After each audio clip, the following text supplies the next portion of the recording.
This is Because Teeth Podcast with Greg Santiago and Cody Preble. All right, another episode. What episode are we on, Cody? Episode K today. You know what that means? What does that mean? Going down to the mandible. Oh, boy. But before we go into the episode, just wanted to touch on and kind of sweat Cody a little bit because today is football Sunday and it is game day, and me and Cody's football teams are going head-to-head in the playoffs. So it's kind of exciting. So I wanted to throw that out there, and we're recording this podcast right before the game. So once this episode gets aired, it'll be right after the game. So we know who's the winner. Yeah, we got our jerseys on for the pictures supporting our teams here. Yeah, so if you guys care to see our football teams, it'll be on our post, promoting the episode. So if you guys want to comment and kind of blow Cody out the water, I'd appreciate that. Yeah, so we just got back from our boards review, and one thing I liked about the seminar that we went to, just to kind of touch on it a little bit as what I'm doing right now as far as studying is, they had a live, recording of the seminar from the previous one. And it's kind of nice to kind of hear that same voice and that same person. And just, it's like, okay, it almost takes you back to that like moment of you like being there in a weird way, Kinda helps you remember. Exactly. Going back, yeah. So, it's nice that I've been listening to those now and, writing material down. I'm like, yep, I remember this. Perfect. It's kind of like walking me through it almost again. So it was nice to kind of like get it in person, and then now, almost doing it again in a weird way, Yeah, I haven't quite started listening to them again yet, but definitely when it's time, I think I'm going to be saying the same thing that you just said. I'm hoping I feel that way. Yeah, so I'm really going through, I'm honestly, since we've gotten back, I really just focus on a couple topics. I feel like there's so many different, subjects to cover. So it's one thing at a time here, but just wanted to touch on that, where we're at. So today's episode, we are going to be explaining the process of taking all of your boards tests to get your license. And we're going to talk about a little bit of the sequence of each test that you have to take. So we'll kind of jump right into that. And the first thing that you have to take is your national test. The national test is the standardized test that every hygienist has to take. And that's the first step of anything. It's a computerized test. It's an all-day test. 8 hours, 540 minutes of it. I can't even think of the minute part of it because it's so. I just think of the 8 hours. Yeah. I think I want the smaller number. I think that's what it is. A lot of obviously in your head a little better. A lot of questions, and we can talk about a little bit more about that maybe in a future episode about the specifics of the actual test, maybe like kind of like the curve and everything like that. And maybe not the specific curve, but you know what I mean by that. And we'll talk a little bit later with that. The next test is going to be your specific state exam. Your specific state exam usually is covered through the ADEX, which is most states, almost all of them at this point. Yeah, there's only like 3 or 4, I want to say, if that. Yeah, so more than likely you're going to be taking the ADEX exam, so that way you can kind of bounce back and forth through the states. If you'd like, you still have to take their specific state and law tests as well. The laws and rules. The laws and rules. And then, so after you take your ADEX computerized, it's kind of like a miniature version of a national is kind of what I'm keeping in my head in a way. And then after that is your clinical part of the ADEX. And that's where you're going to be cleaning somebody's mouth. Showing your skills, whether it's on a patient or a mannequin now. Yeah, and that's actually, before we get into that specifically, the last one will be the state and rules. And I just wanted to say that real quick, because if you're going from one state to the other, that's the last one that you'll have to retake from our knowledge. We might be wrong about that specific states. There might be some other things that you might have to do, depending if you took in the ADEX as well. Because if you haven't taken the ADEX and you're going to a different state, then you're probably going to have to redo that part as well, yeah. Exactly. And then I know some states don't even make you do a laws and rules. There's no jurisprudence test. So some states, you might be good with what you already have, and it might just be showing your scores and transferring them over for them to give you a license in that specific state. Yeah. And I guess the next part of that, just to kind of wrap that part of it, of the sequence of what tests you need to take, is the local test. And I want to say this is different for obviously every state if they have local, first and foremost. And secondly, some colleges are accredited that basically the course is included into the program as far as you don't need to take another test at that point. But there's some colleges that I believe you do. Yeah. So yeah, that one varies a little bit more. Yeah. So let's tackle basically the portion of the financials of the test. That's a big part of each test, because each test is different. Yes. So the nationals is a standardized price. Just not cheap. $550 to be exact. And that's the first one. And you have to get that out the way. You can't apply. You can't secure a date until you pay for that. Yes. And you have to get approved to even take that, more than, if you're in dental hygiene, there's no approval at that point. But if there's other, obstacles you're bouncing around, I think that's the reason why they have the approval part of it. And I guess I think just because it has to correlate with your graduation and all of that. That way you're not signing up they don't want people signing up taking in their first semester. I mean, yeah. So, which I believe there's definitely going to be people like that. Yeah. So to each his own, right? Right. So the next thing is signing up for the ADEX and the clinical part of it. So just talk about that a little bit, and we'll go into, I guess, like we said earlier, the mannequin versus patient. So in some states, it's still the mannequin. In some states, it's required to have a patient. Yeah. In our state, it's required to have a patient. And I'm going to basically put this out there. Cody is dying to have a mannequin. And it's not a bad thing. It's just, like, for me, I actually like the patient in personal, interaction. But you had a great point about talking about how it's kind of standardized at that point.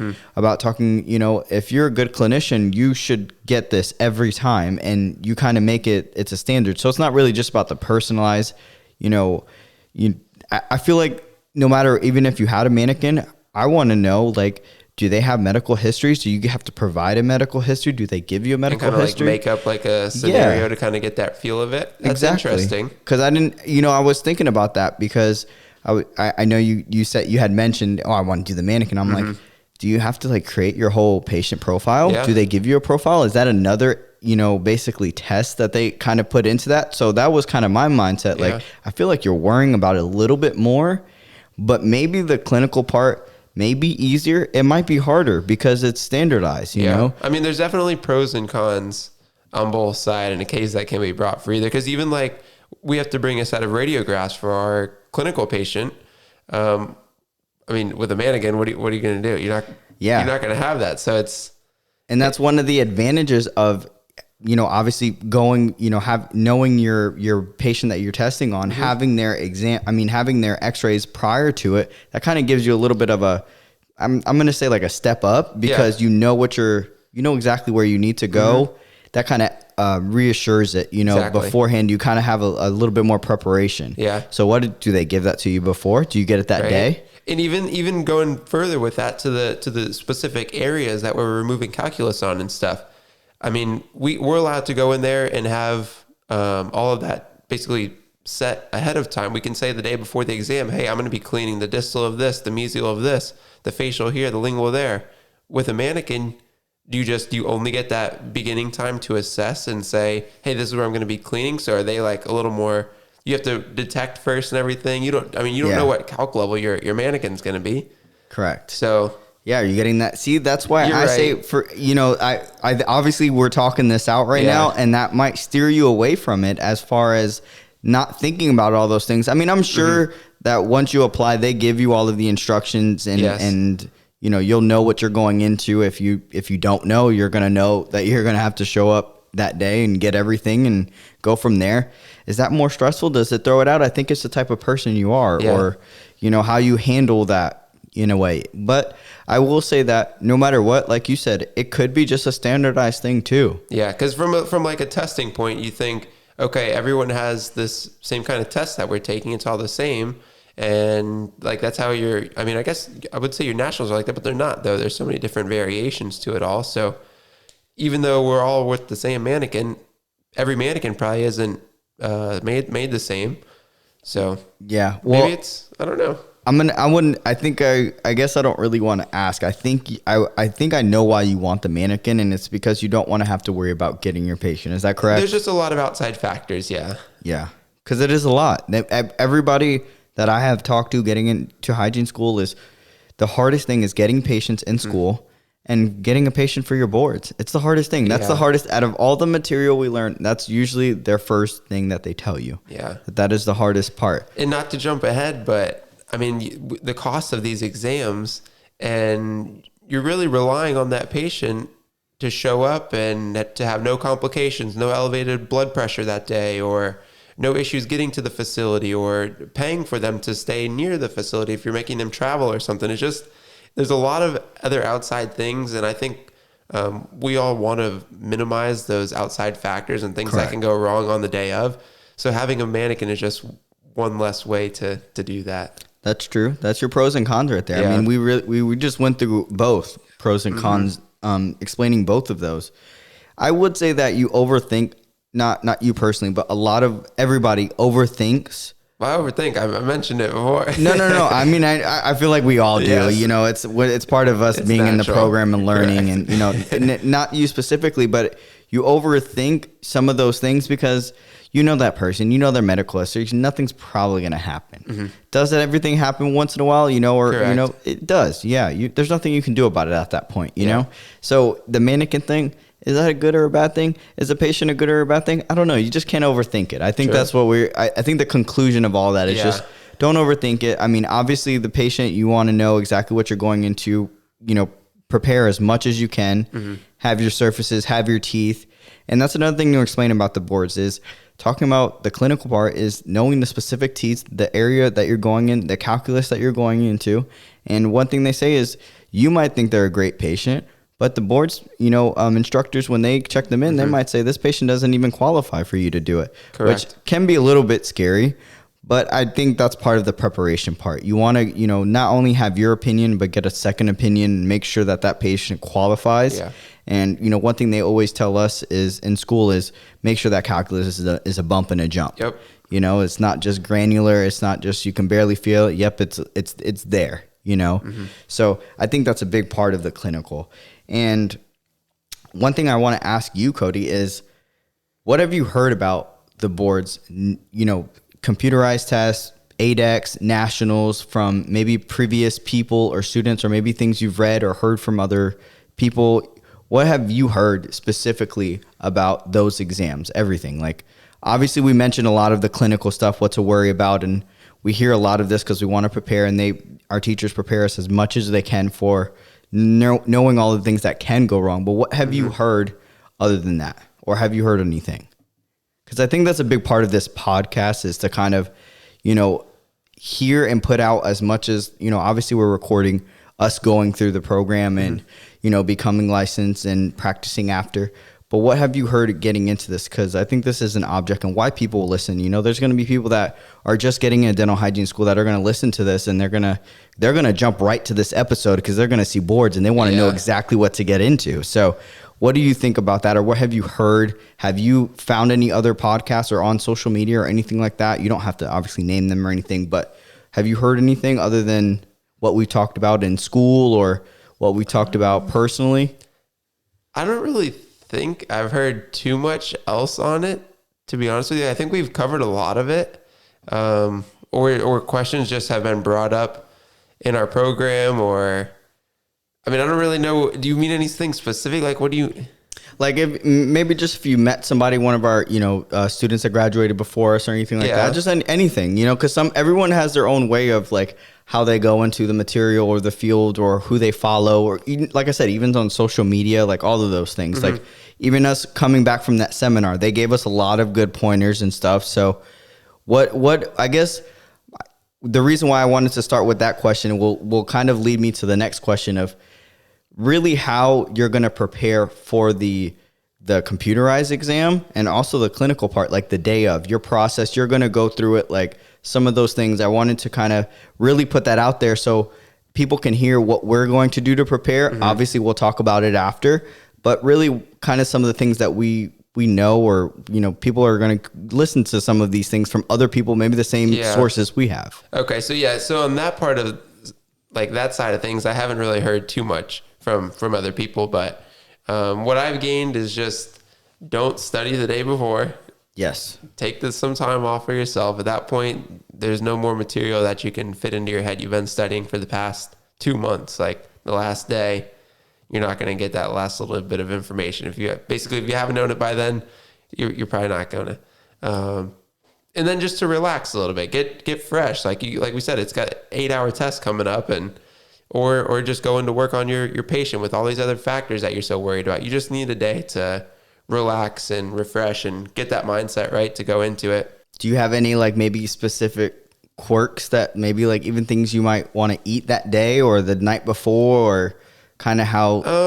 So I think I'm just gonna not change up too far from my normal day to day. I'm just gonna try and treat it like a regular day. Like I remember at the very beginning going in with our first patient, or even for our what am I trying to say? Like that when we would have our instrument. Our instrument proficiencies, but when we were doing those, the very first time we got a test on how to use our instruments properly, they're like, if you don't drink coffee this day. Don't hype yourself up more than you need to. Like you're already going to have enough anxiety and everything running through you.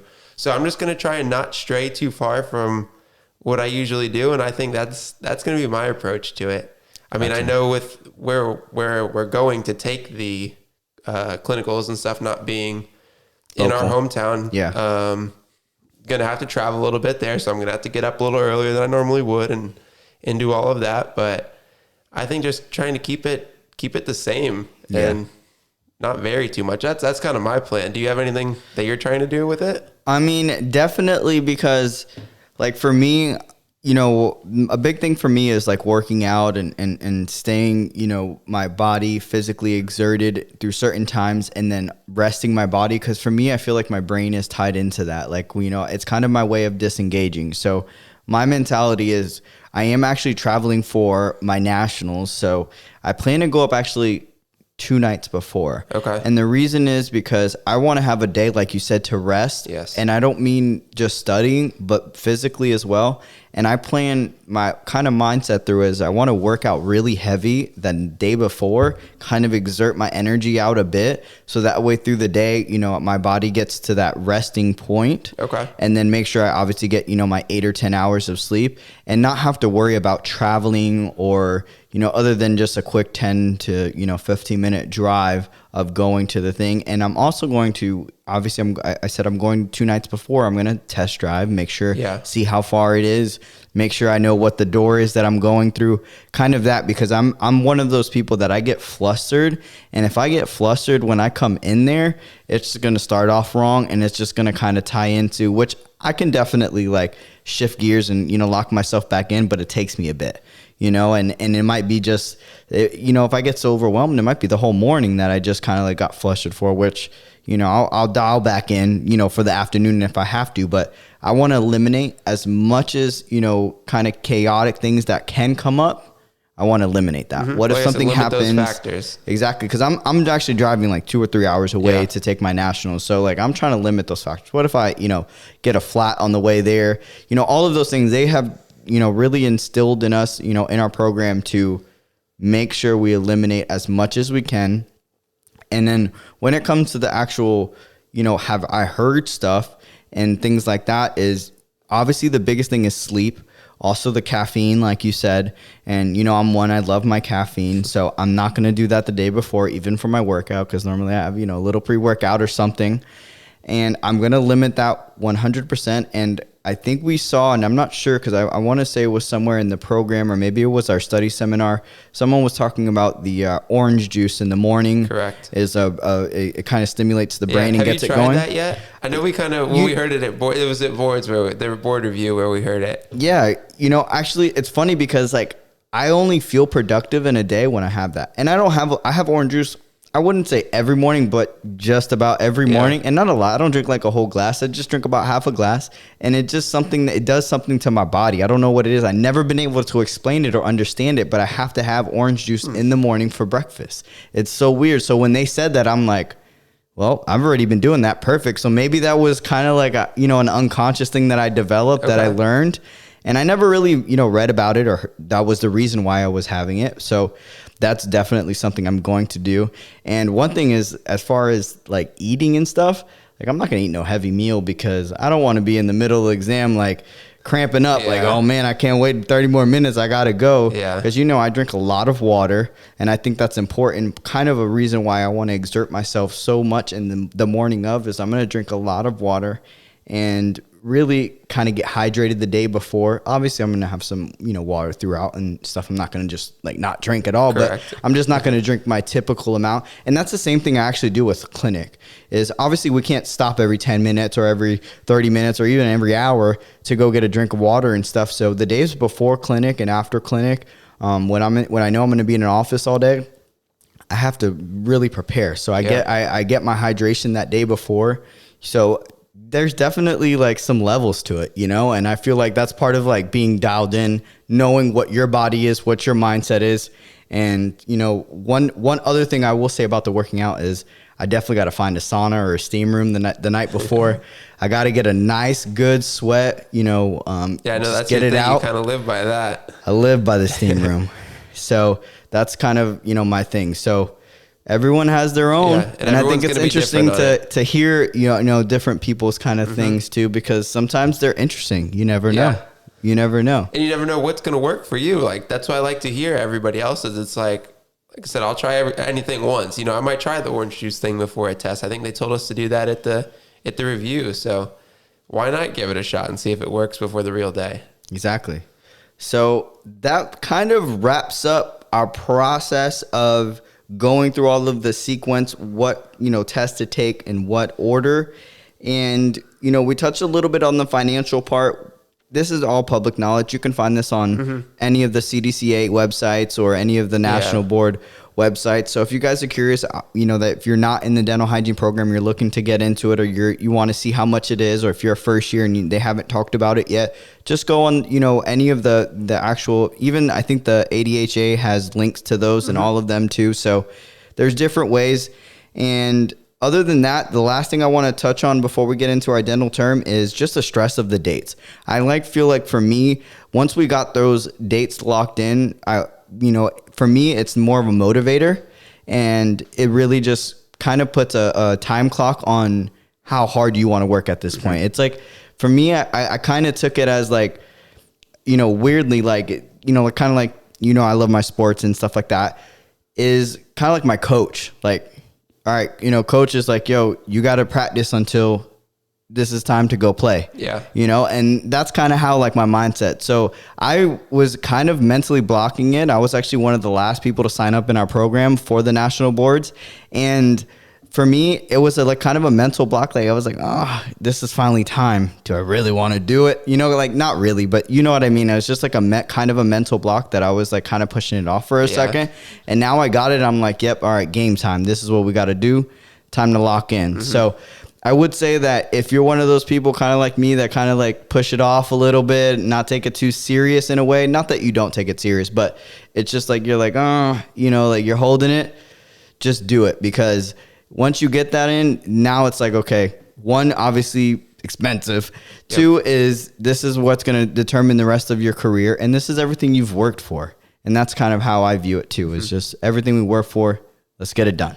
Yeah. And like I said, you're only signed up for your national. I'm luckily got signed up for the 3. So I got my national and then the patient and the computer simulated. So I feel really good now that those are all just kind of out of the way. One less thing I have to worry about. Like you said, now I can put all my effort into these things. I have my dates. It's kind of set like a deadline in my head now. So I can kind of prepare when I'm studying and stuff and just kind of use that as another like motivator. Like, okay, I only have this little bit, like not a little bit, but right now we've got a couple months over probably about 80 days. Yeah. So feeling good, good for it now. It's cool to hear different, like, so for me, I'm like, I just need to get this first one done, then I'll get the next one done. I'm going to sign up for it. That's why I haven't signed up for them, but I'm like, mindset right now, I'm dialed on the first one. I just want to get it locked in. So, all right, let's go into our dental term, and then we'll wrap up this episode.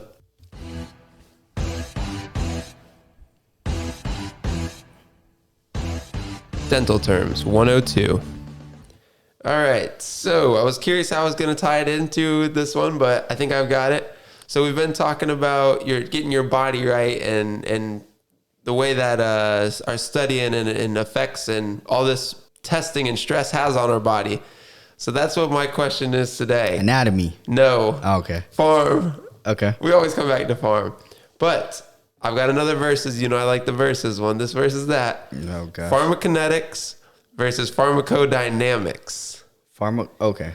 You said that second one a little bit funny. Pharmacokinetics versus pharmacodynamics. No, the first one's pharmacokinetics. Pharmacodynamics is the other one. Okay, gotcha. Yeah, I'm gonna just Just back to the beginning of harm. Yeah, I know one of them explains the study of medicine or the way that the drugs affect your body. Am I saying that correctly? And then the other one is the actual study of the way that this. I don't know. You said the first one. So the one that you said there, what the drug does to the body. Which one do you think that is? That do you remember if that's pharmacokinetics or pharmacodynamics? Pharmacokinetics. It's actually pharmacodynamics. Man. And I'll tell you the way I remember this one. This was like very specific to me. It's got my name in the word. So it's spelled out pharmacody and then it has namics. I think that's why I pronounce it weird because I always see my name in it. Gotcha. So that one, I kind of think like what the drug does to the body. So in my head, I do like what the drug does to me, like what that drug's effect is on me personally because my name's in it. Yeah. And the other one is what the body does to the drug. So it's like how the drug is that's broken. What I was gonna say. Like it absorbs it. So that's like the acronym there was ADME, which is like absorption, distribution, metabolize, and excretion. Correct. Yep. So that was a good one. That was a great way to remember it. I think all of our listeners should remember it at that point. What it does to Cody, pharmacodynamics. Pharmacodynamics, yeah, what the drug does to me. And then the second one, I like that. It's what the body does to the drug. So yeah, those were always very confusing to me in farm when we first started getting those flip-flopped, and I was like, how am I going to keep these separate? So that's kind of what I does it. How I do it now. Gotcha. That was a good one. Yeah, you're pushing me on the farm. I like it. Good. I like it. I need it. I know it's a struggling subject for both of us. So I know that's like the first. I think that's why we keep coming back to it. It is. But all right, that was a great dental term. We'll wrap up this episode. If you guys have any questions on the boards or in the process of going through boards, feel free to reach out to us on our email at becauseteeth@gmail.com. And follow us obviously on social media if you don't already. And you can shoot us a message, ask us any questions about the episode, anything in general, any dental questions you have, feel free to reach out to us. We like to, kind of do some interactive stuff with any of our listeners or followers. We have a couple things future announcements that we're working on. We're looking to get bigger and better each week, every podcast, every episode. Any feedback, please, give it to us because we want to incorporate you guys. This is kind of, for you guys and the listeners, So if you guys have anything for us, feel free to reach out. Other than that, see you on the next episode. Why do we do it? Because teeth.